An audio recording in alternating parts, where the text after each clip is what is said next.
అనుదిన వాగ్దాన సందేశం. ఆదికాండము 49 అధ్యాయము 22 వచనం. యేసేపు ఫలించడి కొమ్మ, ఓట యొద్ద ఫలించడి కొమ్మ, దాని రెమ్మలు గోడ మీదకి ఎక్కి వ్యాపించును. ప్రియ సహోదరి సహోదరులారా, ప్రభు సెలవిస్తున్నాడు, యేసేపు ఫలించడి కొమ్మను. యాకోబునకు 12 మంది సంతానం ఉండగా ఒక యేసేపు గురించి మాత్రమే ఇలాంటి గొప్ప వాగ్దానం, గొప్ప సందేశాన్ని దేవుడు సెలవిచ్చాడు. నిజంగానే యేసేపు ఫలించినట్టు మిగతా వాళ్ళెవరు కూడా అంతగా ఫలించలేదు. ఎందుకంటే యేసేపు చిన్ననాటి నుండి వాళ్ళ తండ్రి మాట విని, వాళ్ళ తండ్రి ఎట్ట చెప్తే అట్ట నడుచుకున్నాడు. తండ్రికి ఇష్టం లేనిది ఏదీ ఆయన చేయలేదు.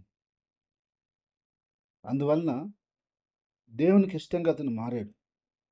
దేవునికి ఇష్టమైన బిడ్డగా మారాడు. ఎన్ని అవమానాలు, నిందలు, ఎంత కష్టము, ఎంత శ్రమ, ఎంత బాధలు ఆయనకు వచ్చినా దేవుని పెరట ఓర్చుకొని దేవుణ్ణే మహింపరిచాడు. పాపం చేయటానికి సాతాను ఎన్నో విధాలుగా శోధించిన దేవుని భయం చేత పారిపోయాడు. ఆయన సుమారుగా 17 సంవత్సరం నుంచి 30 సంవత్సరం వరకు ఎన్నో కష్టాలు పడుతూనే ఉన్నాడు. కానీ దేవుడు విడిచిపెట్టాడా? లేదు. ఎందుకంటే ఆయన మాట విన్న బిడ్డల్ని దేవుడు ఇప్పుడు విడిచిపెట్టాడు.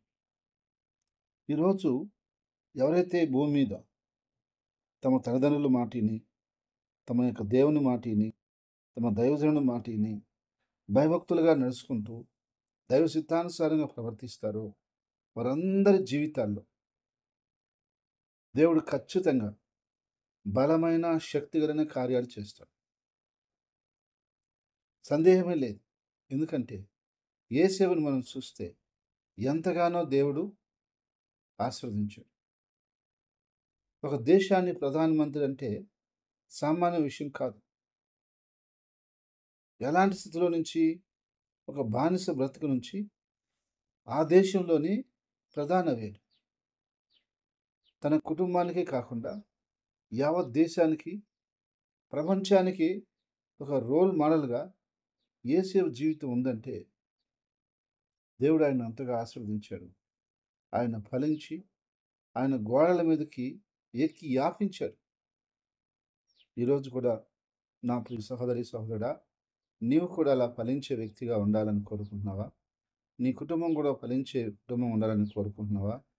నీకు బిడ్డలు కూడా అలా ఫలించాలని కోరుకుంటున్నావా? నీ ఉద్యోగంలో, వ్యాపారంలో, పనిబాటల్లో అలా ఫలించి అభివృద్ధి చెందాలని నువ్వు ఆశపడుతున్నావా? అలా ఆశపడుతున్నట్లయితే యేసేపు ఎలా అయితే భయభక్తులుగా జీవించున్నాడు, యేసేపు ఏ విధంగా అయితే తండ్రి మాట విన్నాడు, యేసేపు నష్టాన్ని, కష్టాన్ని కూడా ఓర్చుకొని దేవుణ్ణి ఎలా మహింపరిచాడు, అలా నువ్వు కూడా నీ యొక్క జీవితంలో ఖచ్చితంగా దేవుని మహింపరుస్తూ,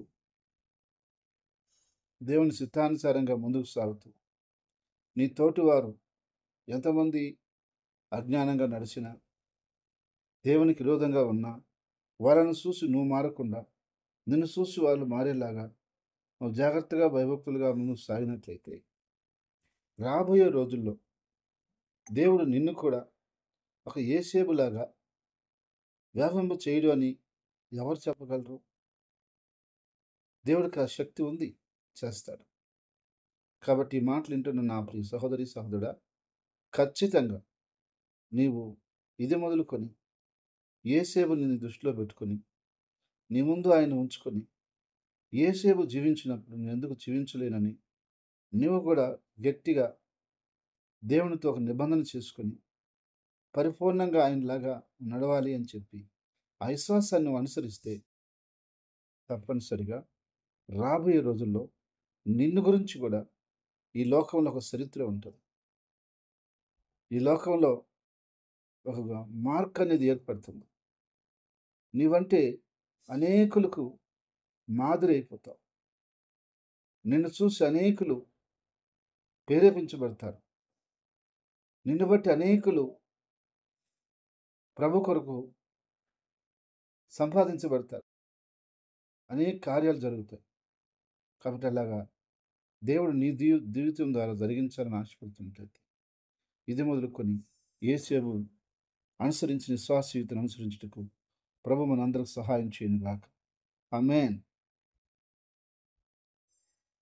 ప్రార్థన. ప్రేమగల తండ్రి, పరిశుద్ధమైన దేవా, నీ స్తుతులు స్తోత్రాలు చెల్లిస్తున్నాను. నాయనా, ఈ సమయంలో ఈ మాటలు వింటున్న ప్రతి బిడ్డని, ప్రతి కుటుంబాన్ని పేరు పేరున మీరు ఆశీర్వదించి దీవించండి. నీ ఆత్మ చేత ప్రతి బిడ్డకు మేలు చేయండి. ప్రతి కుటుంబానికి మేలు చేయండి. నా తండ్రి, యేసేపు ఎలా ఫలించాడో అలా ఫలించడానికి మీరు మాకు మార్గం చెప్పారు.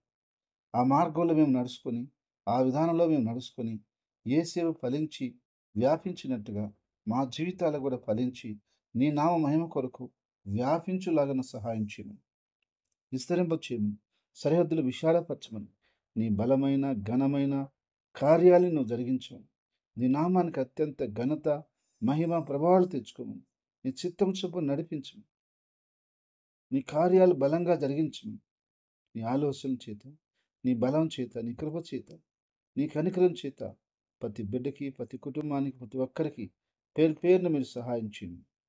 పేరు పేరు మీరు దీవించండి. అన్ని విషయాల్లో, అన్ని విధాలుగా నీ సంతోషాన్ని, నీ సమాధానాన్ని, నీ ఆశీర్వాదాన్ని, నీ మేలును, దీవెనలను సమృద్ధిగా మీరు యా బిడ్డలకు దయచేయమని, ఈరోజు ఈ మాటలు వింటున్న వీళ్ళందరినీ బ్లెస్ చేయమని తండ్రి, నేను నమ్ముకొని మా ద్వారా ఈ వాక్యం వింటూ నిన్ను వెంబడిస్తున్న ప్రతి దేవుని బిడ్డని మీరు జ్ఞాపకం చేసుకో. దేవుని మందిరానికి వచ్చి మాతో కలిసి ఆరాధన చేస్తున్న బిడ్డలను జ్ఞాపకం చేసుకోండి. యూట్యూబ్లో ఈ వాక్యం ద్వారా మాతో సహవాసం చేస్తూ మమ్మల్ని ఫాలో అవుతున్న బిడ్డలను జ్ఞాపకం చేసుకోండి. టీవీ కార్యక్రమం ద్వారా నీ వాక్యం వింటూ బలపరచబడుతున్న బిడ్డలను జ్ఞాపకం చేసుకోండి. ప్రతి బిడ్డని మీరు ఆశీర్వదించి దీవించి వర్ధల చేయమని, వారి కుటుంబాల్ని, వారి బిడ్డల్ని, వారి కలిగిన సమస్తాన్ని ఫలించే విధంగా ఆశీర్వదించమని, ఫలించేటువంటి స్థితిలో నువ్వు తీసుకురమ్మని, ప్రతి ఆటంకాన్ని లయపరచమని, నీ బిడ్డలకు రావాల్సిన ప్రతి మేలు, ప్రతి దీవెన, ప్రతి ఆశీర్వాదం, ప్రతి కార్యము మీరు సంపూర్ణంగా అనుగ్రహించండి. నీ స్థితానుసారంగా సమస్త విషయాల్లో నీ కృప చేత, నీ కనికరం చేత, నీ ఆశీర్వాదం చేత, నీ మేలు చేత నింపమని, బహు బలముగా నీ సహాయం అందించమని, నీ నామాన్ని ఘనపరచుకోమని అయ్యా వీళ్ళందరినీ మీ చేతులకు అప్పగిస్తున్నాను.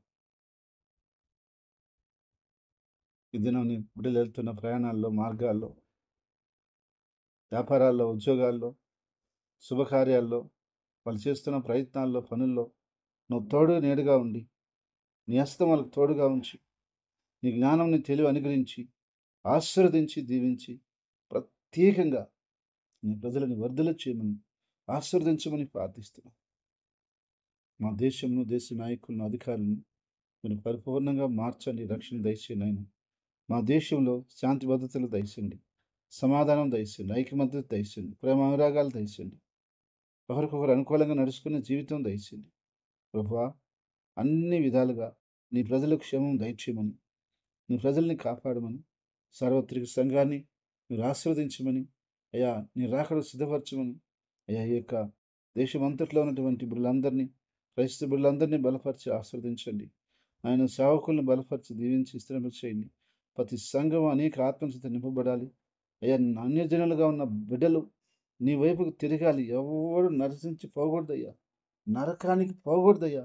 నువ్వు కనికరించి రక్షించి ప్రతి బిడ్డని నీ రాజ్యంలో చేర్చుకోమని, ప్రతి ఆత్మ కోసం అయ్యా నువ్వు రక్తం కార్చున్నావు. ప్రతి ఒక్క ఆత్మను రక్షించి కాపాడము. నా తండ్రి, నీ ప్రజలకు ఎలాంటి ఇరుకు ఇబ్బందులున్నా, ఎలాంటి సమస్యలున్నా, ఎలాంటి బాధలున్నా ఇవన్నీ తీసివేయండి. వారికున్న ప్రతి రోగం, వ్యాధి, బాధలను, రుగ్మం తొలగించండి. కుటుంబాలకి, బిడ్డలకు శాంతి, సమాధానాలు, ఆరోగ్యాలు దయచేయండి. కుటుంబాల్లో అయ్యా ఎప్పుడు నీ ప్రేమ అనురాగాలు వర్ధిల్లచేయండి. అన్ని విషయాల్లో నీ ప్రజలకి నువ్వు సహాయం చేస్తావని నీ చేతులకు అప్పగించుకుంటూ యేసుక్రీస్తు నామములో స్తుతించి ప్రార్థించి అడిగి అనుకున్నాం తండ్రి. ఆమేన్.